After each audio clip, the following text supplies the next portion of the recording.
กรมประชาสัมพันธ์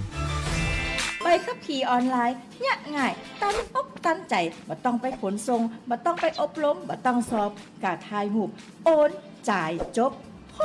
จับโปะข่าวปลอมดีหนาติหูตันบ่หลงเจือบ่กดไลค์กดแชร์แม่นก็เพียนแสงล่าสุดยอดเพียนเทพีสีม้อยคนงามตีบอสเลกสลามไปเจือเขาแต่ละมือแต่ละเดเพจปลอมมูนี่นะลูกเล่นมันแผลวๆเวลาปะข่าวแบบเดียวกันเนี่ยก็ต้องเช็คแล้วเช็คแหมเลือกอันติมีแหล่งอ้างอิงติมาชัดเจนตรวจสอบได้น่าเจือถือบางเตือเนี่ยต้องพอแผว URL ปุ่นนะเพราะเขาจังปลอมแปลงเนี่ยคือค่ายกันสับปะตรวจสอบไปสอบมาสุดท้ายอาจจะป้าว่าดันเป็นข่าวเก่าเหี่ยก็ได้หรือป้าการแจ้งเตือนจากเว็บไซต์อื่นว่าอันนี้เป็นข่าวปลอมและหมู่ข่าวปลอมเนี่ยกระจังสะกดคำพิษด้วยนะบ้านก็ไปเอาหูภาพจากข่าวเก่ามาใจเพื่อเพิ่มความน่าเชื่อถือปะจะอีต้องตั้งสติให้ดีและทำความเข้าใจหูเต่าตันสังเกตข่าวปลอมหมู่ติลึกจังเผยแพร่แต่ข่าวปลอมบดีล่อเล่นกับระบบเนอมีสิทธิ์ติดคุกนะปรารถนาดีจากสำนักงานประชาสัมพันธ์ที่ 3 กรมประชาสัมพันธ์จังหวัดลำพูนเชิญชวนประชาชนและนักท่องเที่ยวร่วมสัมผัสความยิ่งใหญ่ของงานเทศกาลโคมแสนดวงที่เมืองลำพูนสุดยอดฤดูกาลท่องเที่ยวแห่งปีเชิญชวนท่องเที่ยวงานประเพณียี่เป็งเมืองลำพูนชมขบวนแห่โคมไฟอันงดงามการถวายโคมบูชาแด่องค์พระบรมธาตุเจ้าหฤพุนชัยการถวายโคมสักการะพระนางจามเทวีปฐมบรมกษัตริย์แห่งนครหฤพุนชัยการเทศมหชาติการประกวดปล่อยโคมลอยบูชาพระเกศแก้วจุฬามณีการประกวดกระทงกิจกรรมตลาดวัฒนธรรมถนนสายวัฒนธรรมเทศกาลดนตรีและศิลปะลำพูนอาร์ตแอนด์มิวสิกเฟสติวัลกิจกรรมไนท์มาร์เก็ตและกิจกรรมประเพณีลอยกระทงจังหวัดลำพูนเทศกาลโคมแสนดวงที่เมืองลำพูนเทศกาลแห่งสีสันและความสุขเทศกาลท่องเที่ยวจังหวัดลำพูนแห่งปีกับการบูชาโคมแขวนโคมที่ยิ่งใหญ่ที่สุดในโลก19กันยายนถึง10พฤศจิกายน2568ที่จังหวัดลำพูนจากหมื่นเป็นแสนส่ององค์พระธาตุงดงามสดใสในแดนล้านนาดังสวงสวรรค์วิมานบนดินคือโคมแสนดวงที่เมืองลำพูนจึงขอเชิญชวนชนทั่วถิ่นไทยร่วมสร้างศรัทธาหนึ่งในแสนดวงได้พบผลบุญเห็นแสงแห่งธรรมนำจิตใจงามพบผ่านสิ่งดี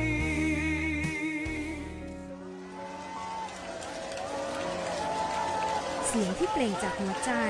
ของพระสงฆ์นิกรชาวไทยที่มีแด่พระผู้ทรงเป็นดั่งศูนย์รวมจิตใจเป็นเสาหลักให้กับชาติบ้านเมืองมาทุกกาลสมัยพระมหากษัตริย์ไทยทรงบำเพ็ญพระราชกรณียกิจนานับประการนำพาประเทศชาติให้อยู่รอดปลอดภัยจากวิกฤตการณ์ต่างๆเพื่อให้พระสงฆ์นิกรของพระองค์ได้อยู่เย็นเป็นสุขเราคนไทยจึงควรร่วมกันถวายความรักแสดงออกถึงความจงรักภักดีและรักษาไว้ซึ่งสถาบันพระมหากษัตริย์ด้วยความภาคภูมิใจในความเป็นไทยโดยสำนักงานประชาสัมพันธ์ที่ 3 กรมประชาสัมพันธ์ FM 95 เมกะเฮิรตซ์สำนักประชาสัมพันธ์เขต 3 กรมประชาสัมพันธ์ส่งกระจายเสียงจากอาคารเลขที่113หมู่ที่10ตำบลบ้านกลางอำเภอเมืองจังหวัดลำพูนจากนี้ไปสถานีร่วมกับสำนักงานสาธารณสุขจังหวัดลำพูนกระทรวงสาธารณสุขเสนอรายการมอลำพูนจวนอู้เรื่องสุขภาพเจ้า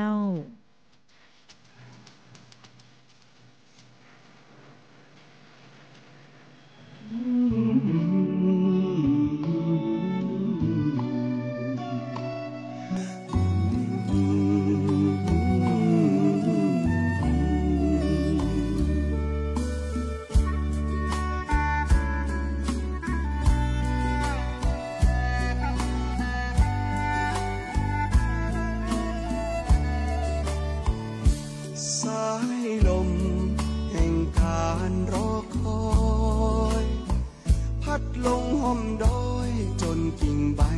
ไม้ไหวดอกเอื้องดอยโดนสายลมพัดแกว่งไกวเสียงจักจั่นห้องป่าเฮืองอ้อมเงาใจฝากคำถามไปถามใจคนไกลตาฮักเอ่ยที่เคยฝากไว้ฤดูผ่านไปยังอยู่เหมือนเดิมก็หาห้องห้อยความฮักยังจำจิตใจติดตาหรือคนตั้งปูนจะลืมมันเหี่ยแล้วกาฝากลมฝากฟ้าย้ำเตือนสัญญาหัวใจคนตั้งเพคิดเติงหาคนตั้งปูนอยู่ดอยคอยลุ้นคนตั้งปูนจะมาเมื่อใดดูแลตัวเองดีๆเนอะคนตั้งเพคอยห่วงใยมาเป็นยังถ้ามาบ่ได้จะทนเหงาใจแหมสัก1 ปีหนาวลม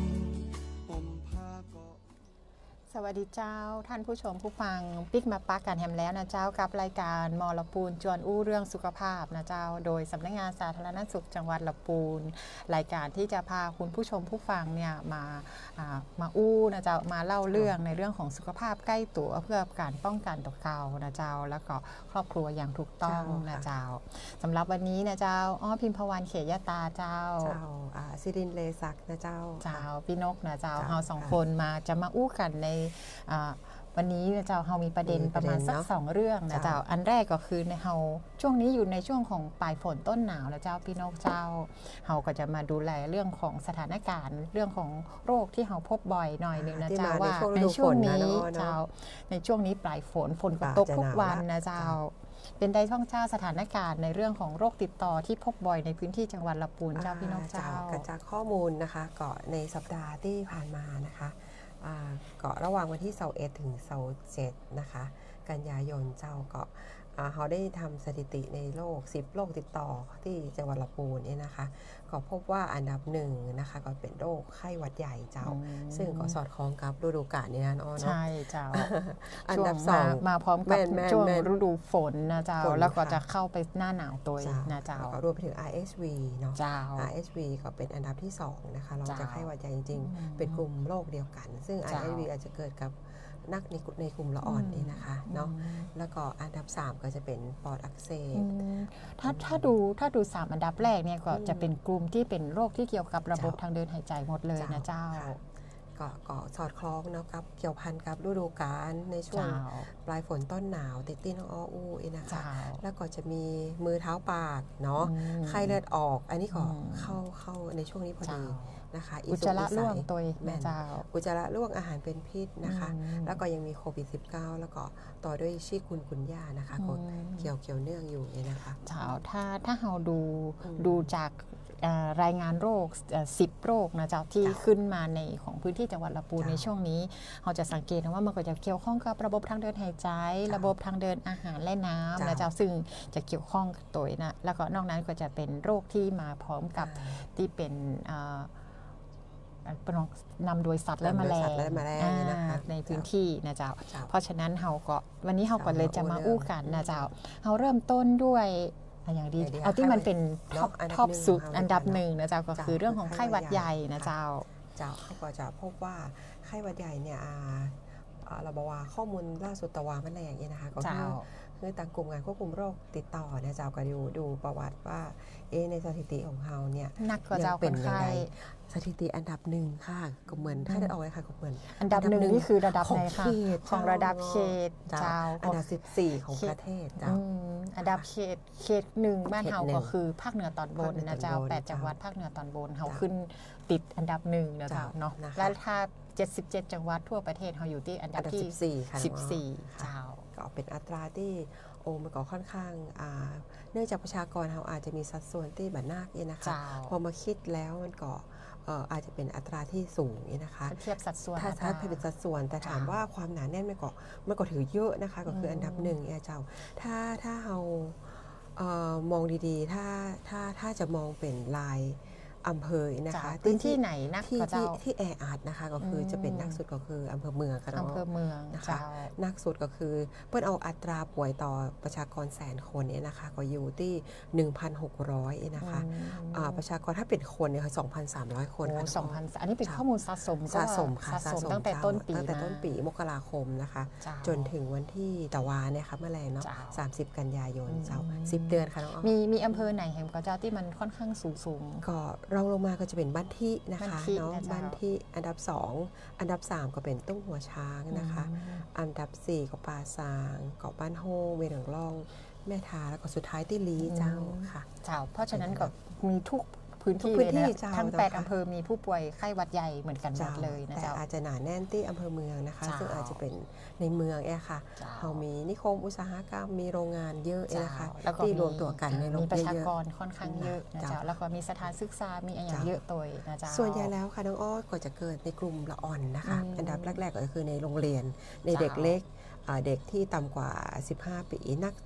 กก็จะเป็นละอ่อนน้อยๆจ้ะลองลงมาก็เป็นกลุ่มวัยทำงานสอดคล้องกับนิคมอุตสาหกรรมเฮาค่ะน้องเจ้าแล้วกลุ่มสุดท้ายก็เป็นกลุ่มผู้สูงอายุเจ้าเนาะค่ะอันนี้เป็นแนวโน้มนะคะแนวโน้มของกลุ่มที่เป็นผู้ป่วยไข้หวัดใหญ่ในพื้นที่จังหวัดลำพูนเฮานะเจ้าเฮามาทบทวนกันหน่อยนะเจ้าว่าถ้าอาการของไข้หวัดใหญ่เนี่ยเป็นจะได้พ่อเจ้าพี่นกเจ้าก็จะมีอาการไข้เนาะไข้หวัดใหญ่ก็คือมีไข้ไอน้ำมูกเนี่ยค่ะก็จะมีอาการไข้ไอน้ำมูกเนี่ยเจ้าเนาะปวดศีรษะปวดเมื่อยตามตัวนะเจ้าซึ่งบางคนก็มีอาการที่เยอะค่ะน้องอ้อเนาะอาการรุนแรงนะคะโดยเฉพาะกลุ่มเสี่ยงค่ะที่ต้องระวังเป็นพิเศษเนี่ยเจ้าบางรายก็อาจจะมีอาการไอเจ็บคอมีน้ำมูกนะเจ้าแล้วก็บางรายนะเจ้ามีเรื่องของหายใจหอบเหนื่อยถ้าเป็นเยอะๆเป็นเยอะๆอาจจะรามไปถึงปอดอักเสบซึ่งถ้าเราดูข้อมูลตะกี้เราก็จะเจอสอดคล้องกันนะเจ้าก็คือเราเจอส่วนของปอดอักเสบเยอะตัวในเจ้าในช่วงนี้นะเจ้ามีไข้หวัดใหญ่ RSV ก็คือกลุ่มเดียวกันนะคะก็คือจะเป็นเกิดในละอ่อนเนี่ยเจ้าอาการใกล้เคียงกันเลยเจ้าถ้าเป็นหน้ากอปอดอักเสบอย่างที่น้องอ้ออู้นะคะซึ่งเป็นกลุ่มที่ถ้าอาการรุนแรงแล้วก็จะเป็นหวัดที่รุนแรงก็อาจจะมีอาการปอดอักเสบได้ค่ะเนาะโรคไข้หวัดใหญ่นี่เป็นเปิ้นถือว่าเป็นโรคติดเชื้อทางเดินหายใจที่เกิดจากเชื้อไวรัสนะเจ้าอินฟลูเอนซ่านะเจ้าติดง่ายมากติดง่ายแล้วก็ผ่านการไอการจามนะเจ้าน้ำมูกน้ำลายแล้วก็การใช้หรือว่าสัมผัสสิ่งของร่วมกันนะเจ้าก็ติดง่ายเหมือนโควิด -19 เลยนะคะก็คล้ายๆกันนะคะก็โควิดก็เป็นประเด็นอยู่ใน10อันดับของเราเหมือนกันนี่นะคะในอาการเนี่ยก็จะใกล้เคียงกันเนาะการติดต่อก็จะเหมือนกันเลยนะคะน้องค่ะตะกี้เขาบอกว่ากลุ่มที่เขาเจอเป็นละอ่อนนะเจ้าเป็นคนทำงานแล้วก็ผู้สูงอายุนะเจ้า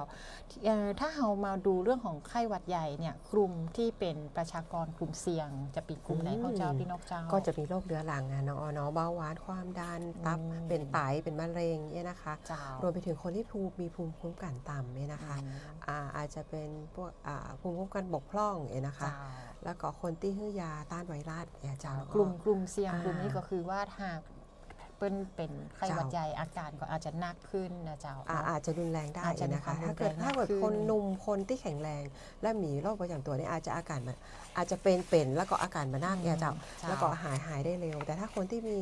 ภาวะที่เป็นผู้สูงอายุโตแล้วก็มีโรคประจำตัวร่วมโตแล้วก็มีภาวะหลายอย่างที่อาจจะเกิดภาวะแทรกซ้อนที่รุนแรงนะเจ้าแล้วก็มีกลุ่มคนอ้วนด้วยค่ะน้องเนาะโรคอ้วนตัวรวมไปถึงหญิงตั้งครรภ์เด็กเล็กค่ะเนาะอันนี้คือกลุ่มเสี่ยงที่เราต้องดูแลและเฝ้าระวังเป็นพิเศษค่ะน้องอ้อแล้วต้องถามคำถามก็คือว่าแล้วเราจะป้องกันได้อย่างไรเจ้าพี่นกเจ้าสำหรับไข้หวัดใหญ่เจ้าเนาะก็ถ้าเราหลีกเลี่ยงไม่ได้น้องอ้อเนาะเช่นในไปที่โรงเรียนในห้องเรียนที่มีเราก็บอกฮู้นะว่าเปื้อนเฮาเลยอย่างเงี้ยค่ะอาจจะเป็นวิธีป้องกันที่สุดก็คือการใส่หน้ากากอนามัยนะคะเนาะที่จริงอาจจะต้องหลีกเลี่ยงก่อนเป็นระยะห่างนะเจ้าแล้วก็ถ้ามันจำเป็นเนาะถ้าต้องอยู่ใกล้กันหรืออยู่ในรวมกันกับคนหลายๆคนนี่นะเจ้าอาจจะต้องใส่หน้ากากอนามัยนะเจ้าบอกว่าจะเป็นในโรงเรียนหรือว่าใน ในโรงเรียนในที่ทำงานในโรงงานที่เขาจำเป็นจะต้องไปนะคะหลีกเลี่ยงบ่ได้นะคะถ้าอากาศนักๆเนี่ยอันดับแรกคือควรจะหยุดค่ะน้องอ้อเนาะต้องหยุดก่อนประมาณ3-5 วันส่วนระยะแพร่เชื้อของโรคที่แพร่เชื้อเองนะคะขอหยุดไปก่อนถ้าเราหลีกเลี่ยงไม่ได้ก็ต้องระวังเว้นระยะห่างเว้นการกินข้าวร่วมใส่แมสนะคะเนาะเพิ่นบอกว่านอกจากเราเวลาเราที่เราแยกมาเราพาเขาแบบไปทำงานเราแบบไปโรงเรียนเนี่ยเราก็ต้องมีการจัดการที่บ้านตัวนะคะไม่ใช่ว่าพอแบบไปโรงเรียนแบบไปทำงานแล้วเราก็ไปอยู่รวมกับคนในบ้านประกาศจะเป็นติดกับคนในบ้านแทนนะเจ้าเพราะฉะนั้นพอเราไปอยู่ในบ้านเนี่ยเราก็ในฐานะที่เราเป็นคนป่วยเนาะพี่นกเนาะเราอาจจะต้องแยกเข้าของเครื่องใช้แยกห้องนอนนะเจ้าเนาะแล้วก็บอกใช้ของร่วมกันนะเจ้าต้องเกิดเหมือนโควิดเลยค่ะตอนโควิดเขากลัวมากๆเนาะแม้แต่การรับไปทานอาหารในขันเดียวกันซึ่งอีป้ออีแม่เฮาหรือว่าป้าอุ้ยแม่อุ้ยอ่ะส่วนใหญ่ก็อายุนักเองนะคะถ้าเฮาไปร่วมวงอาหารเนี่ยค่ะในการเสี่ยงที่จะใช้ช้อนร่วมกันเนี่ยก็จะเสี่ยงสูงนะคะเนาะเฮาจะต้องทำเมื่อเฮาเฝ้าระวังเหมือนโควิดค่ะน้องอ้อเนาะก็จะดีนะคะเฮาจะเห็นว่าตอนโควิดนะคะโรคไข้หวัดใหญ่ก็จะน้อยลงค่ะน้องอ้อเพราะว่าเราเฝ้าระวังตัวเองได้ดีมากเจ้าค่ะเรามีการสวมหน้ากากนะเจ้าเรามีการมันล้างมือบ่อยๆนะเจ้าแล้วก็เราหลีกเลี่ยงในการเข้าไปในพื้นที่ที่มีความแออัดของผู้คนนะเจ้ารวมถึงมีการแยกผู้ป่วยแล้วก็แยกกลุ่มเสี่ยงนะเจ้าคือลดการติดต่อของโรคนะเจ้าเพราะฉะนั้นกระบวนการเหล่านี้นะเจ้าเราก็สามารถเอามาปรับใช้กับโรคที่เกิดจากระบบทางเดินหายใจได้หมดเลยค่ะแต่คิดที่อู้ไปนะบอกว่าเป็นไข้หวัดใหญ่ RSV เนาะรวมไปถึงโควิด -19 นะคะคำถามหนึ่งเจ้าพี่นกเจ้าช่วงก่อนเราอู้ถึงเรื่องของวัคซีนป้องกันไข้หวัดใหญ่ตอนนี้ยังมีเหลือพ่ออยู่กับเจ้าพี่นกเจ้าตอนนี้เจ้าอยากจะประชาสัมพันธ์ให้พ่อแม่พี่น้องเจ้าละพูนบอกว่านี่ได้รับสายด่วนสายตรงจากสำนักงานควบคุมโรคติดต่ออันนี้แบบฮอตมากเพื่อนบอกว่าโอ้พี่นกข่าวดีนะคะบอกว่าทางสกลอาจจะฟังอยู่เนาะบอกว่าโทรมาบอกค่ะว่าโอ้ตั้งละพูนโชคดีเนอะเพราะว่าละพูนเนี่ยอันดับ1ของเขตจะเอาวัคซีนมาฮื้อนะเจ้าเนาะพ่อแม่พี่น้องแล้วไข่เฮาจะฮื้อไข่ได้พ่อเจ้าพี่นกกลุ่มเสี่ยงเจ้าอันดับแรกก็คือกลุ่มเสี่ยงที่เขาอู้ไปตะกี้ก็คือกลุ่มแรกก็คือกลุ่มเสี่ยงเนี่ยนะคะว่าท่านมีความเสี่ยงที่เป็นโรคประจำตัวละอ่อนน้อย0-2 ขวบนะคะอยู่ตั้งครรภ์นะคะก็ควรได้รับเป็นกลุ่มแรกอะค่ะที่ต้องเข้ามารับนะคะคนที่เป็นเบาหวานความดันโรคหอบหืดโรคหัวใจโรคมะเร็งอันนี้เป็นกลุ่มแรกเลยค่ะเนาะแล้วก็ในบางพื้นที่เจ้าเปิ้ลก็จะเน้นในเรื่องของถ้าเป็นเมืองท่องเที่ยวอย่างเชียงใหม่อาจจะเน้นในกลุ่มผู้ที่จะสัมผัสกับนักท่องเที่ยวค่ะผู้ที่ประกอบสถานประกอบการอาจจะมีส่วนนะคะในการที่เป็นประเด็นที่อาจจะต้องเข้ามารับวัคซีนเนี่ยนะคะอันนี้ต้องดูนโยบายหำกรรมว่าวัคซีนล็อตนี้นอกจากกลุ่มเสี่ยงแล้วเปิ้ลสามารถจะให้กลุ่มอื่นได้ก่อนะคะว่าละปูนเฮาเนี่ยมีกลุ่มเสี่ยงอื่นๆที่ต้องการรับวัคซีนเพิ่มขึ้นก่อเจ้าอันนี้รอฟังอันนี้ก็เป็นจริงๆเป็นข่าวดีค่ะน้องอ้อที่เฮาได้วัคซีนมาเพิ่มน่าจะเป็นหลักหมื่นโดสค่ะแล้วเฮาจะสามารถติดต่อขอรับวัคซีนได้ที่ไหนเจ้าตอนนี้สำหรับกลุ่มเสี่ยงที่ยังไม่ได้ฉีดวัคซีนไข้หวัดใหญ่ของปีนี้นะเจ้าค่ะตอนนี้ก็ติดต่อได้อนามัยใกล้บ้านอันดับแรกอนามัยนะเจ้าสถานีอนามัยหรือโรงพยาบาลส่งเสริมสุขภาพตำบลนะเจ้าบางอำเภอนี่วัคซีนได้ล็อตรณรงค์เนี่ยได้อาจจะหมดไปแล้วนะคะแต่ในอำเภอเมืองเนี่ยยังพอมีอยู่นะคะแล้วเดี๋ยวเราจะได้ล็อตมาเพิ่มเราจะได้เพิ่มเป็นหลักหมื่นค่ะเป็นหมื่นโดสนะคะก็ต้องดูว่าได้เท่าใดนะคะหำกรรมเรื่องแล้วก็เงื่อนไขในการฮื้อเนี่ยหลักๆเริ่มเป็นกลุ่มเสี่ยงแน่นอนค่ะแต่กลุ่มอื่นๆนี่รอฟังข่าวหำกรรมนึงนะคะว่าจะได้กลุ่มอื่นหำก่อได้ทางสำนักงานสาธารณสุขจังหวัดลำพูนก็จะมีการสื่อสารนะจ๊ะว่าท่านกลุ่มไหนที่จะสามารถเข้ามารับวัคซีนได้เมื่อใดและพร้อมที่จะบริการได้เมื่อใดนะเจ้าเราจะประชาสัมพันธ์ผ่านเสียงตำสายในหมู่บ้านนะคะทำการนี่ค่ะว่าส่งข้อมูลผ่านคือป้อหลวงนะเจ้าผู้นำชุมชนได้ประกาศเสียงตำสายโดยนะเจ้าเนาะประกาศส่งสื่อสารผ่านอสม.ในพื้นที่โดยนะเจ้าอันนี้ก็เป็นข่าวดีที่จะมาอัปเดตเนาะว่านอกจากการป้องกันตัวเองด้วยการเว้นระยะห่างการใส่หน้ากากเพื่อป้องกันการติดโรคนะคะก็คือวัคซีนเป็นช่องทางหนึ่งในการรักษามีข่าวในช่วงก่อนค่ะน้องอ้อพี่น้องกำลังคิดได้ว่ามีกระแสว่าวัคซีนไข้หวัดใหญ่น่ากลัวค่ะมีข่าวว่า โอ้ยาฉีดนะช่วงเนี้ยคือฉีดแล้วจะเป็นโรคนั่นโรคนี้เจ้าอันนี้อยากจะมาขอคือข้อมูลข้อเท็จจริงว่าวัคซีนไข้หวัดใหญ่ที่เอามาให้พ่อแม่พี่น้องเนี่ยเจ้าเนาะบอกว่าจะเป็น3 สายพันธุ์หรือ4 สายพันธุ์เจ้าเป็นวัคซีนที่ปลอดภัยค่ะน้อยมากค่ะที่จะมีอาการข้างเคียงจากการรับวัคซีนเนาะปีนี้เขาฉีดไปหลายหมื่นโดสค่ะแต่มันก็อาจจะมีบางส่วนแต่อาจจะจำนวนน้อยนะจ๊ะที่มันมีอุบัติการในเรื่องของอาการที่เป็นภาวะแทรกซ้อนจากการรับวัคซีนนะเจ้าถ้าเรามีภาวะเสี่ยงที่เคยแพ้วัคซีนอาจจะต้องแจ้งว่าเราแพ้เนาะข้อเงื่อนไขก็คือ1ในขณะฉีดต้องมีร่างกายที่แข็งแรงบาดเจ็บบาดป่วยบาดไข้เจ้าเกาะการแพ้วัคซีนเนี่ยค่อนข้างน้อยค่ะเนาะค่ะเกาะยังได้ประชาสัมพันธ์ที่ไข่บาดแพ้แล้วก็เป็นกลุ่มเสี่ยงก็ขอเข้ารับวัคซีนในการฉีดป้องกันโรคนะคะฉีด1 ปีละครั้งค่ะน้องอ้อเจ้าค่ะขอบคุณพี่นกเจ้าสำหรับข้อมูลดีๆในเรื่องของวัคซีนนะเจ้าที่สำคัญนะเจ้าเราจะต้องรักษาสุขภาพส่งเสริมสุขภาพเพื่อร่างกายเราแข็งแรงป้องกันโรคไข้หวัดแล้วก็โรคทางระบบทางเดินหายใจทั้งหมดเลยนะเจ้าก็คือเรื่องของการออกกำลังกายอย่างสม่ำเสมอนะเจ้าแล้วก็มีการรับประทานอาหารที่ถูกสัดส่วนครบถ้วนนะเจ้าแล้วก็มีเรื่องของการจัดการอารมณ์เครียดเกินไปอาหารอารมณ์ออกกำลังกาย3 อเจ้า3 อ2 สอโดย2 สอคืออย่างเจ้าสุราบุหรี่เนาะเปิ้ลบอกว่าถ้าเป็นไปได้เพราะว่ามันเป็นปัจจัยเสี่ยงทำให้โรคมันรุนแรงมากขึ้นนะเจ้าก็คือลดละเลิกเรื่องของสุราบุหรี่นะเจ้าถึงจะเป็นปัจจัยหนึ่งที่นำไปสู่เรื่องของอาการเลิกไปได้เอาลดก่อนได้ก่อนค่ะน้องเจ้าได้เจ้าได้เนาะถ้าเกิดว่าใครอยากจะเลิกเลยนะคะเราก็มีช่องทางในการเข้าไปติดต่อขอมีคลินิกนะคะในโรงพยาบาลคลินิกเลิกสุราคลินิกเลิกบุหรี่ใครอยากเลิกก็ติดต่อได้ช่วงนี้ลดก่อนก็ได้เจ้าเนาะถ้ายังเลิกไปได้น้องเนาะค่ะพี่นกเจ้าช่วงนี้นะเจ้าเฮาเป็นหน้าเปิ้ลฮ้องว่าที่จริงวันนี้เนี่ยวันที่1 ตุลาคมนะเจ้าเป็นวันเริ่มต้นของปีงบประมาณใหม่นะเจ้าสำหรับคนที่ทำงานในหน่วยงานราชการนะเจ้าแล้วก็หลายๆคนเปิ้ลก็เริ่มต้นใหม่เนาะวันนี้เราก็เลยมาคุยกันให้อันวันหวยออกแต่วันเนาะวันนี้หวยออกบางคนก็จะลุ้นโดยนะเจ้าวันนี้เราจะมีโชคในช่วงของทุกคนมีโชคเนาะเริ่มต้นปีงบประมาณโดยเจ้าอีนะเจ้ามีอันหนึ่งเจ้าพี่นกเจ้าช่วงเนี้ยเราก็จะเห็นว่าในพื้นที่บ้านเฮาเรามีงานประเพณีมีกิจกรรมทางสังคมค่อนข้างเยอะนะเจ้าใกล้จะออกพรรษาแล้วงานบุญงานแต่งแล้วบ้านเฮานะเจ้าเป็นฮีตเป็นฮอยเป็นประเพณีบ้านเฮาเปิ้นก็จะต้องมีการกินลาบกินลาบน้องอ้อกินกับลาบก็กินใจอ้อกินลาบซุปนะเจ้าเนาะกินลาบซุปปลอดภัยที่สุดเจ้าเนาะคนเมืองเหนือเฮาเนี่ยจะมากลาบเนาะอะไรอย่างเงี้ยฮะมากซาเนาะอร่อยมากนะเจ้าแหนมเนาะแหนมก็คือจิ้นส้มนะเจ้าถ้ากินดิบยิ่งอร่อยเนาะมัน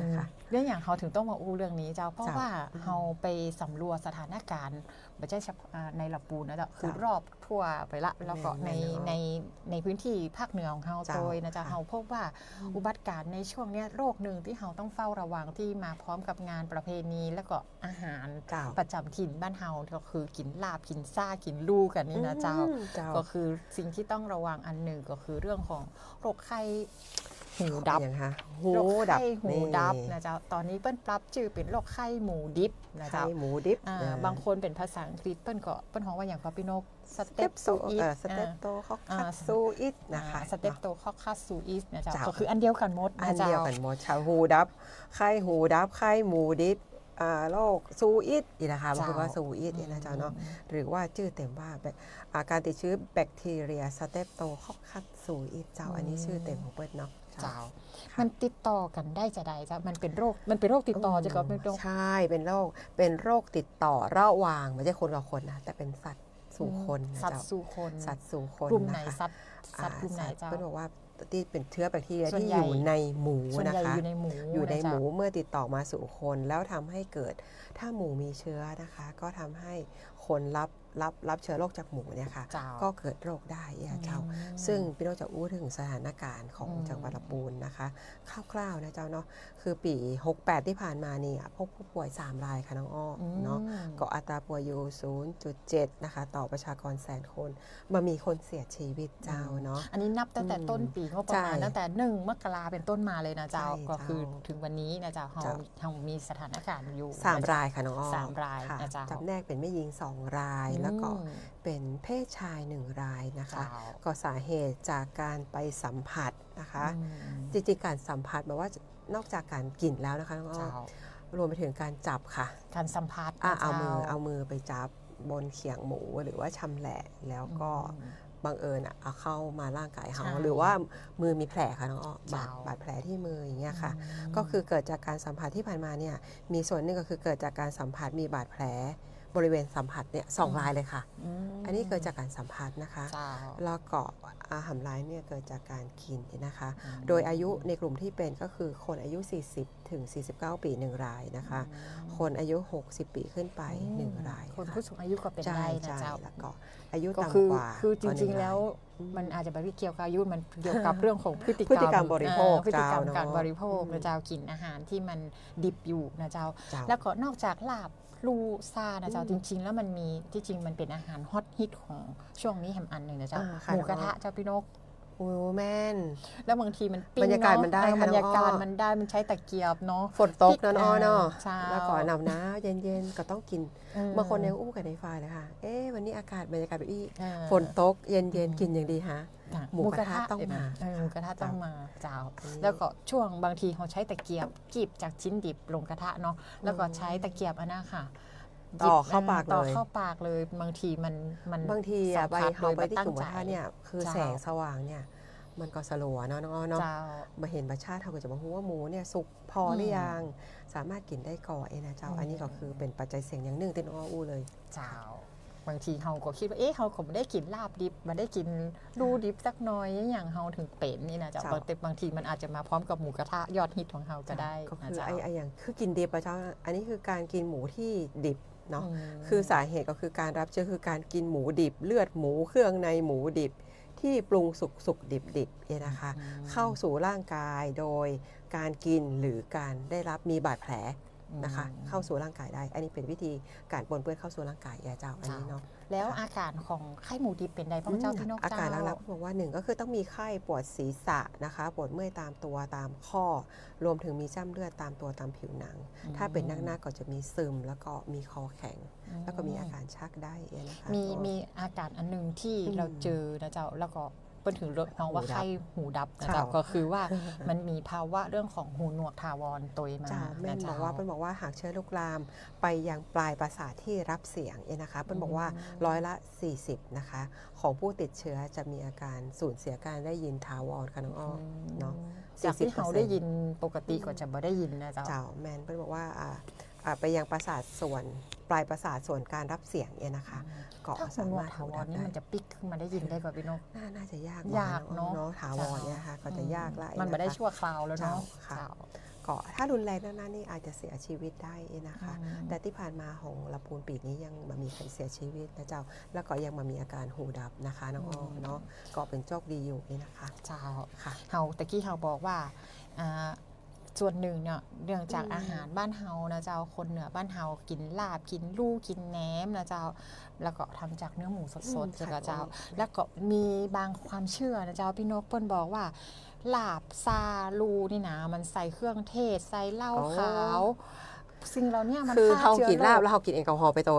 ฆ่าเชื้อเชื้อได้เนี่ยอันนี้เป็นความเชื่อที่ถูกต้องหรือว่ามันจะต้องมีการปรับเปลี่ยนจะได้กับเจ้าพี่นกแบบน่าจะถูกต้องเจ้าแม่พี่น้องมันสามารถจะไปฆ่าเชื้อได้เพราะว่าในความเป็นจริงแล้วเนี่ยเชื้อสเตปโตคอคัสซูอิสที่เป็นเชื้อของโรคเนี่ยนะเจ้ามันทนต่อเหล้าหรือว่าแอลกอฮอล์ขนาดนะเจ้าทนต่อเครื่องปรุงรสแล้วก็พริกป่นเนี่ยเอาอย่างมันไม่ได้นะเจ้ามันสามารถฆ่าเชื้อต้องทำให้สุกอย่างเดียวนะคะเนาะถึงจะปลอดภัยนะคะทีนี้อยากจะฝากว่าพี่น้องกำเนื่องในเรื่องของการเขาเนี่ยต้องไปกาดไปซื้อหมูบวยนะคะเนาะทีนี้เขาจะซื้อหมูอย่างใดเขาจะสังเกตได้จะไหนเจ้าว่าหมูนี้สะอาดปลอดภัยเขาสามารถจะมองด้วยตาว่าหมูเนี่ยมีเชื้อสเตปโตคอคัสเป็นเชื้อแบคทีเรียที่เป็นโรคหูดับ อย่างไรก็เราสามารถจะรู้ได้ถ้าหมูมันเมินหมูมันเสียเนี่ยเขาอาจจะสังเกตจากสีของเนื้อแต่เขาแยกมาได้นะจ๊ะว่าอันไหนมีหรือว่าสีสันสวยงามอีกนะเพราะว่าหนึ่งก็คือเลือกซื้อจากแหล่งที่น่าเชื่อถือนะคะเนาะมันจะมีร้านที่มันว่าเป็นแหล่งที่น่าเชื่อถือแหล่งที่น่าปลอดภัยอะค่ะในการซื้อเพราะแหล่งที่น่าเชื่อถือเนี่ยมันจะผ่านการตรวจรับรองจากสัตวแพทย์ตรวจสัตว์ที่เข้าสู่กระบวนการโรงฆ่าสัตว์เนี่ยก็ได้รับการตรวจมาก่อนไม่บอกว่าจะซื้อจากแหล่งที่ปลอดภัยนะคะสำคัญที่สุดเนี่ยนะคะเพราะแล้วก็แหล่งที่ปลอดภัยเนี่ยมันรวมถึงคนชำแหละสัตว์ด้วยนะเจ้าซึ่งจะต้องมีมาตรฐานนะเจ้าเช่นการสวมถุงมือการสวมรองเท้าบูทการล้างมือด้วยสบู่แล้วก็การทำความสะอาดหมูตัวหมูเนี่ยก็ต้องผ่านการตรวจจากหน่วยงานที่เกี่ยวข้องเนี่ยนะในการดูแลหมูตั้งแต่อยู่ในฟาร์มไหนค่ะหมูได้รับการดูแลมาจากนี้มาจากแหล่งผลิตที่ดีแล้วก็มาสู่คนจำหน่ายที่ได้มาตรฐานเนี่ยค่ะอันนี้ก็ต้องเลือกซื้อที่ถูกต้องแล้วก็ดูเราเวลาไปซื้อหมูก็ต้องหลีกเลี่ยงในเรื่องแผงหมูที่ไม่สะอาดเจ้าหลักๆถ้าแบบเจสูอีทก่อนคือต้องดูที่สะอาดบอกว่าจะเป็นเขียงสะอาดก่อเขียงทำความสะอาดดีไหมแผงสะอาดก่อรวมไปถึงคนที่ขายตัวเนาะต้องดูทั้งหมดเลยดูภาพรวมในการไปซื้อนะคะเพื่อความปลอดภัยของตัวเฮาเองนะคะอันนี้ในลักษณะของการซื้อหมูต้องดูสีก็ต้องดีแบบที่ซื้อหมูเกาหมูที่เขียวๆจ้ำๆเนี่ยค่ะก็หลีกเลี่ยงก่อนนะคะที่สำคัญก็คืองดกินหมูดิบซุกดิบคือเฮาสุดท้ายเราก็บอกฮู้แล้วค่ะว่าเคียงไหนเป็นยังไงอะค่ะสุดท้ายแล้วก็ต้องงดกินของดิบเจ้าเปิ้ลบอกว่าต้องปรุงสุกให้ทั่วทั้งชิ้นนะเจ้าแล้วก็เนื้อหมูเนี่ยจะต้องผ่านความร้อนอย่างน้อย70องศาเซลเซียสถึงจะดีใช่ไหมคะใช่ค่ะถึงจะปลอดภัยอันนี้อยากจะฝากย้ำนะคะว่าเนาะที่ผ่านมาเนี่ยเป็นโรคติดต่อเนี่ยจากการสัมผัสจากสัตว์สู่คนนะคะบ้านเฮาเนี่ยกินลาบกินลู่นะคะเนาะเป็นเนาะประเพณีนี่นะถ้างานมี5วันเนาะมันต้องลาบคู่เจ้ามันทุกวันเลยเนาะทุกวันเจ้าลาบนี่ต้องมาก่อนเมื่อเจ้าเนาะเอามารวมตัวกันกินลาบเนี่ยค่ะรณรงค์กินลาบลู่สุกเนาะเขาสุกนะคะเนาะแล้วก็เห็นอันนึงนะเจ้าเปิ้ลบอกว่าสำหรับคนที่เป็นคนปรุงอาหารคนทำอาหารเนี่ยเปิ้ลบอกว่าให้หลีกเลี่ยงการชิมอาหารในช่วงระหว่างทำหมูมันยังแบบสุกเตือนนะเจ้าพี่นกบางคนเปิ้ลเอามือแต่แล้วก็จิ้มบางทีก็ใช้ช้อนบางคนก็ใช้มือใช้ช้อนเนี่ยค่ะส่วนใหญ่แล้วจะจิ้มถ้าเอาไปพอเนาะบางคนยำลาบก็จะติดยำเราต้องชิมจิ้มว่ามันล้ำคอค่ะน้องอ้อเขาฝึกนะคะน้องพ่อแม่พี่น้องเจ้าที่เป็นพ่อค้าแม่ขายนะคะอาจจะต้องระวังในเรื่องการชิมดิบเนี่ยนะคะมีคำถามเจ้าหลายคนเปิ้ลสงสัยมาว่าถ้าเป็นแหนมจิ้นส้มบ้านเฮาเนี่ยมันมักแล้วนะมันจะปลอดภัยไหมเพราะว่ามันผ่านกระบวนการแล้วมันส้มแล้วนะอยากก็ปลอดภัยอยู่ดีค่ะน้องอ้อหลายคนบอกว่าโอ้แหนมเนี่ยปลอดภัยซื้อที่เนี่ยแหนมปลอดภัยสามารถกินดิบได้เลยมันมาเป็นอย่างที่ปลอดภัยค่ะอย่างไรตราบใดที่มันเป็นสุกอยู่มันมีความเสี่ยงอยู่เสมอซึ่งเขาอย่างที่อู้ไปแต่เกี้ยค่ะที่เขาอู้เป็น2คนอู้ว่าหมูยังไงดิบยังไงก็เสี่ยงเจ้าคิดที่สุกไว้ก่อนแหนมก็แหนมมุกค่ะเนาะหรือจะไปคั่วใส่ไข่ให้สุกเรียบร้อยดีก่อนก็เอามากินเนี่ยนะเจ้าค่ะเกาะโดยเฉพาะนะคะโรคนี้นะคะถ้าเกิดว่าไปเกิดกับคนแข็งแรงนะคะอาจจะที่อู้มาอาจจะโชคดีเนาะที่บัถึงเสียชีวิตแต่กลุ่มที่เสียชีวิตก็คือกลุ่มที่มีร่างกายอ่อนแอค่ะน้องอ้อคนที่มีโรคประจำตัวเป็นเบาหวานความดันเนี่ยค่ะที่เขาอู้มาก่อนนั้นเนี่ยค่ะกลุ่มเสี่ยงทั้งหมดก็คือถ้ากินไปแล้วก็มีโรคเข้าไปอาการจะรุนแรงถึงเสียชีวิตได้ค่ะน้องอ้ออันนี้ที่เขาอู้กันมาก็คือเรื่องของโรคไข้หมูดิบนะเจ้าหรือว่าโรคหูดับนะเจ้าสเต็ปซูอิทคือเรื่องเดียวกันนะเจ้าก็เขาเน้นย้ำนะเจ้าก็คือจริงๆก็มี5มาตรการที่มีวิธีการป้องกันตัวเองก็คือตะกี้เขาย้ำคำนะคะ1ก็รับประทานเนื้อหมูเลือดหมูเครื่องในที่ปรุงสุกเท่านั้นอันนี้ข้อที่1ค่ะน้องอ้อข้อที่2ยึดหลักสุกร้อนแล้วก็สะอาดนะคะเนาะสุกแล้วก็ฮ้อนอย่างต้องอ้อบอกก็คือต้องนาฬิกากี่องศาค่ะ70องศาอย่างน้อย70องศารวมถึงสะอาดพี่นกเจ้าถ้าสมมติว่ากรณีที่เป็นจิ้นปิ้งจิ้นอย่างนี้เนาะย่างเมินไปก็บ่ได้นะเจ้าเพราะว่ามันไหม้โปรตีนมันไหม้ก็จะเป็นกอบเกิดมะเร็งเพราะฉะนั้นเอาพอดีแล้วเจ้าพอดีเนาะค่ะก็คือยึดหลักสุกร้อนสะอาดอันที่3ก็คือไม่ใช้เขียง นะคะของดิบและของสุกเจ้าละพักแยกต้องแยกนะเจ้าควรแยกเขียงอันนี้ถ้ามันแยกมาได้ทำความสะอาดแล้วก็เช็ดแห้งๆก่อนแล้วก็ใช้ถ้าเป็นไปได้เขาต้องเขียงอันนี้ซอยจีนเซตก็เอาพักมาผลไม้นี่โอ้อันตรายเลยผลไม้ส่วนใหญ่เขาจะกินสดเนาะโดยไม่ปรุงเนี่ยค่ะอันนี้อยากเขามีหลายเขียงจะปลอดภัยกว่าตอนนี้เขียงก็แปลงหาได้ง่ายตัวอันที่4ก็คือเมื่อกี้ย้ำเตือนว่าเลือกซื้อเนื้อหมูจากแหล่งที่ได้มาตรฐานโดยเฉพาะ GMP นี่นะคะเชื่อถือได้ไม่ควรซื้อจากแหล่งที่ไม่ทราบที่มาของหมูนะเจ้าก็อันนี้ฝากย้ำเตือนแต่บางทีมันเลือกไปได้เจ้าพี่นกเขาอยู่ในหมู่บ้านชุมชนบ้านไก่เนาะมีแม่ค้าขายหมูอยู่ที่เดียวอย่าเจ้าเขาเลือกไปได้เพราะฉะนั้นสิ่งที่เขาทำได้ก็คือทำให้มันสุกกินให้สุกนะเจ้าสุกร้อนนะคะเนาะอันที่5ก็คือไม่สัมผัสเนื้อหมูและเลือดหมูดิบด้วยมือเปล่าโดยเฉพาะมือที่มีแผลนะคะอันนี้เป็นข้อที่5อันที่6ก็คือหากมีอาการป่วยหรือสงสัยนะคะก็คือมีอาการไข้สูงปวดศีรษะร่วมกับมีประวัติการสัมผัสนะคะสัมผัสหมูที่มีภาวะเสี่ยงอาจารย์เนาะก็ต้องระวังอันนี้เป็นฝากไว้ประเด็นน้องอ้อเจ้ามันมีข่าวกรมงานควบคุมโรคเนี่ยติดแล้วค่ะมีแจ้งว่ากินหมูดิบเนื่องจากว่าเฮามีการที่เฝ้าระวังอยู่แล้วก็มีรายงานคือคนไข้ที่กินหมูและเป็นหลายคนนะคะอันนี้ก็คือตอนนั้นเอาวิตกมากคือจะเป็นสเตปโตข้อค่าสูอิดก่อเพราะมีอาการเข้าข่ายสุดท้ายเป็นข่าวดีที่ไม่ใช่สูอิดแต่ว่าลงไปสอบสวนแล้วก็ยืนยันด้วยผลตรวจแล้วนะจ๊ะเป็นอาการท้องเสียนะคะจากหมูนะคะอันนี้อยากจะฝากว่าหมูต้องระวังต่ออีกช่วงนี้เขาอาจจะมีการที่เอาหมูมาแล้วมาชำแหละแล้วแบ่งกันอย่างเงี้ยเนาะเปิ้ลของว่าอย่างนั้นเปิ้ลของว่าซุ่มหมูเปิ้ลของว่าอย่างเช่าซุ่มหมูนะจ๊ะก็คือ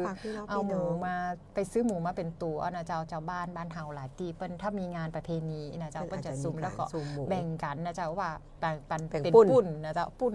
100-200นะจ๊ะบ้านเฮาจะเอากี่ปุ่นนะจ๊ะในปุ่นท่านก็จะมีทุกอย่างนะจ๊ะของหมูนะจ๊ะองค์ประกอบมันมีเป็นส่วนนะแบ่งกันเป็นปุ่นเป็นกองคนนี้ได้ส่วนนี้เฮามาแบ่งให้ลงตัวอะค่ะเสร็จแล้วเนี่ยมันก็จะมีเกิดถ้าแบบป่วยถ้าแบบเป็นซูอิดก็อาจจะมีโรคอย่างอื่นมาต่อยค่ะเนาะที่ผ่านมาเขาก็มีเหตุการณ์นี้ที่เขาเฝ้าระวังอยู่นะคะอันนี้อยากจะฝากก็ไม่พี่น้องว่าบ่ใจว่าเป็นโรคหมูดิบอย่างเดียวโรคอย่างอื่นก็ต้องระวังตัวจากการกินดิบนะคะเจ้าค่ะน้องมาช่วงท้ายๆแล้วจะพี่นกมีเหลือเห็นประมาณมาถึง10 นาทีละนะเจ้าทุกสัปดาห์ที่เขามาปะกันเนี่ยสิ่งหนึ่งที่เขามักจะมารายงานกันนะเจ้าและบางคนอาจจะเฝ้าฟังอยู่นะเจ้าวันนี้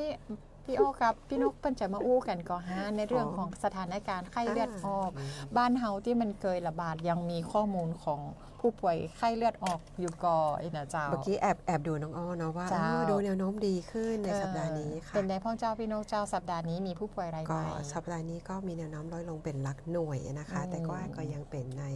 หมู่บ้านเดิมอยู่นะคะก็ยังเป็นที่ป่าซางนะคะม่วงน้อยนครเจดีน้ำดิบนี่นะคะก็ยังเป็นพื้นที่เดิมนะคะอยู่นะเจ้าอำเภอเมืองก็ยังเป็นประตูบ่าและล้องเดืออยู่นะคะบ้านล้องเดือบ้านล่องซ่าบ้านลุกใกล้ๆขันนะคะก็ยังเป็นพื้นที่ของป่าซางเมืองแล้วก็แม่ทาปาซักแล้วก็ลีนะคะอันนี้แค่10 อันดับเจ้าจริงๆยังมีอยู่กระจายอยู่หลายพื้นที่นะคะยังเป็นพื้นที่ที่ต้องเฝ้าระวังอยู่แล้วก็เขาพบผู้ป่วยรายสุดท้ายเนี่ยยังบ่เกินประมาณสัก10 วันที่ผ่านมานะเจ้าใช่ประมาณวันที่21วันที่21ค่ะที่ผ่านมาดูรายสุดท้ายที่เขาเจอผู้ป่วยไข้เลือดออกในพื้นที่จังหวัดลำพูนสัปดาห์นี้มี1 รายนะคะน้องแม่ก็ค่ะเนาะรายสุดท้ายเมื่อบ่เกิน10 วันเจ้าเนาะก็ยังมีสถานการณ์ที่เขาต้องเฝ้าระวังอยู่ถ้าแนวโน้มที่ภาพรวมประจำเดือนกันยายนเนี่ยนะคะก็ถือว่าเป็นแนวโน้มที่ขาลงดอยเจ้าลงดอยลงอยู่ตีนดอยแล้วค่ะน้องอ้อเขาต้องบอกว่าเขาต้องขอบคุณนะเจ้าพ่อแม่พี่น้องของคนลำพูนทุกส่วนนะเจ้าที่ช่วยกันป้องกันดูแลตัวเกาดูแลสิ่งแวดล้อมภายในบ้านนะเจ้ายังต้องเฝ้าระวังอยู่ค่ะช่วงนี้ยังฝนอยู่แล้วก็ยังมียุงแล้วฝนเยอะมากตัวเพราะฉะนั้นน้ำขังจะเยอะเจ้ายังต้องฝากนะคะว่าหลังจากที่ฝนหยุดช่วงนี้ บัวลอยนะคะเพิ่งบัวลอยมาอิ อิทธิพลจากมรสุมนะเจ้า ชื่อว่าบัวลอยนะคะ บัวล ก็ อย มาวัน2 วันนี้ จ้ะ ก็ฝากในเรื่องของแบบว่าจะดูแลเรื่องยุงแล้วเนาะก็ต้องถ้าน้ำขังก็ไปคว้างกะโหลกกะลาฝากพี่น้องใช้มาตรการอยู่3เก็บนะคะก็ยังใช้ ยังยืนยัน ยัง ว่า ยื ต้อน ง ยัน ใช้ ว่าต้องใช้อยู่ นะเจ้า นะคะนะคะเก็บน้ำเก็บภาชนะเก็บสิ่งแวดล้อมเก็บขยะอย่างที่เรียบร้อยนะคะสำรวจสิ่งแวดล้อมสำคัญที่สุดเจ้านะคะความกะโหลกกะลาทุกรอบ7 วันเนี่ยค่ะต้องไปดูว่ามียุงเกาะเจ้านะคะ แล้วก็ทรายอเบด ทรายอาเบดก็ต้องอย่าลืมน้ำขังที่ท่านจำเป็นต้องใช้ก็หยอดทรายอาเบดและก็นอกจากไข้เลือดออกแล้วฝนตกก็ต้องบางคนก็เริ่มจะเป็นหวัดเป็นไอ แม่น นะ ละ คะ เจ้า ตากฝนค่ะน้องอ้อ ก็ปิดมาเป็นวนมาแหมนะเจ้า เจ้าเนาะก็ เจ้า ไข้เลือดออกเกาะเบาบางลง แต่ เบาบาง ว่ายุงก็ยังมีอยู่ก็ เจ้า ฝากตัวนะคะ มีทั้งยุงบ้านยุงสวน ชื่อ นะ ยุง เจ้า ตัวใหญ่กว่ามานะคะ ยุงตัวใหญ่เยอะมากนะเจ้าโอ้ยุงมาตัวแบบตัวใหญ่ๆทั้ง เจ้า นั้น ตัว เลย ใหญ่ นะ ๆ เจ้า ช่วงหัวค่ำเจ้าเนาะก็เฝ้าระวัง ใช่ ดูแล เพ ตัว ราะว่า เก่า จริงๆแล้วโรคที่มาพร้อมกับยุงมันมีหลาย หลายอย่าง หลายอย่างเหมือนกันนะเจ้า ค่ะ เขาก็มีการเฝ้าระวังแล้วก็ดูแลช่วยกันนะเจ้าทั้ง เจ้า ในส่วนของพ่อแม่พี่น้องในที่อยู่ในบ้านในพื้น เจ้า ที่นะเจ้าทางผู้นำนะเจ้าป้อหลวงป้อกำนันอสมใน เจ้า พื้นที่ช่วยกันดูแลสอดส่องนะเจ้า เจ้า ทางองค์กรปกครองส่วนท้องถิ่นที่ช่วยดูแลใน เจ้าก รณีที่สนับสนุนอุปกรณ์ในการป้องกันในการดูแลกรณีมีผู้ป่วยก็ช่วยกันไปพ่นหมอกควันนะเจ้า โอ้สุดยอดเลยค่ะ อ่า ปีนี้นะคะอยากจะขอบคุณทางพ่อแม่พี่น้องนะคะบอกว่าพี่น้องประชาชนแก่นำนะคะพี่น้องอสมเจ้าหน้าที่สาธารณสุขทุกภาคส่วนเลยเจ้า ใช่ค่ะ ทางท้องถิ่นตัวเองนะคะ เจ้า ก็ทำให้แนวโน้มของปีนี้เนี่ยถ้าภาพรวมถึงเราจะเป็นที่หนึ่ง อืม ในนะเจ้าแต่เราในของเขตนี้นะคะ เจ้า แต่ว่าแนวโน้มของเราก็น้อยกว่าปีที่แล้วค่ะน้องอ้อ อืม เนาะก็เป็นความร่วมไม้ร่วมมือร่วมแรงร่วมใจกันนะเจ้า เจ้า ต้องขอบพระคุณทุกท่านตัวเองนะเจ้า เจ้าก็ถ้าสมมุติว่าท่านไหนมีอาการนะเจ้าก็สามารถที่จะเข้าไปตรวจนะเจ้าแล้วก็เพื่อที่จะดูว่าประเมินตัวเก่าตัวนะเจ้าเนอกว่าอาการบางอย่างเนี่ยมันเข้าข่ายเป็นไข้เลือดออก ใกล้เคียงกันนะคะบอกว่าจะไข้หวัดใหญ่ไข้เลือดออกเจ้า ถ้าคันรู้สึกบ่ม่วนบ่งานแล้วก็บ่มั่นใจอะค่ะก็ รู้สึกเหนื่อย ผิดแม่ เหนื่อยกว่าเดิมเนาะจากที่ เจ้ามั มันมีแหงอยู่รู้สึกว่าหมดเรี่ยวหมดแรงเลยนะเจ้า เจ้ามาซื้อยากินเองนะคะ เจ้า ไปหาเจ้าที่สาธารณสุขอนามัยใกล้บ้านก่อนนะเจ้าเนาะ หรือจะไปหา เพื่อประเมิ หู น ยานะ เจ้า เจ้า ได้ ไป เจ้า พบพยาบาลไปพบคุณหมอที่โรงยาได้ เจ้า นะเจ้า อืม เจ้าสำหรับวันนี้เราสองคน เจ้า เราจะในช่วง ปิ ปิ ด ด ช่วง ท้า ท้าย ย แล้วค่ะ ก็ยินดีนักๆนะเจ้าสำหรับในการที่เรามาอู้มาจากกันวันนี้เราเริ่มต้นวันดีนะเจ้า ใช่วันที่1 เริ่ ตุลาคม เริ่มต้นปีงบประมาณใหม่ปี 2569นะเจ้าแล้วก็ลุ้นกับช่วงบ่ายเราก็จะมาลุ้นกับ 3-4 โมงเนอะ เจ้า มีข่าวดีเนาะเจ้าค่ะขอให้ทุกท่านโชคดีเจ้า เจ้า กับวันหวยออก เจ้าแต่ถ้ามันถูกหรือบ่ถูกท่านก็จะไปเครียดนะเจ้า โอ้ต้องระวังเรื่องภาวะซึมเศร้านะ ใช่ แบบนี้ ค่ะ เครียดเจ้าเอามกม่วนบอก คือจะเอามกม่วนก็พอ อ่า เอามกลุ้น ค่ะ ปอบลุ้นได้ก็พอ เจ้า นะเจ้า ค่ะ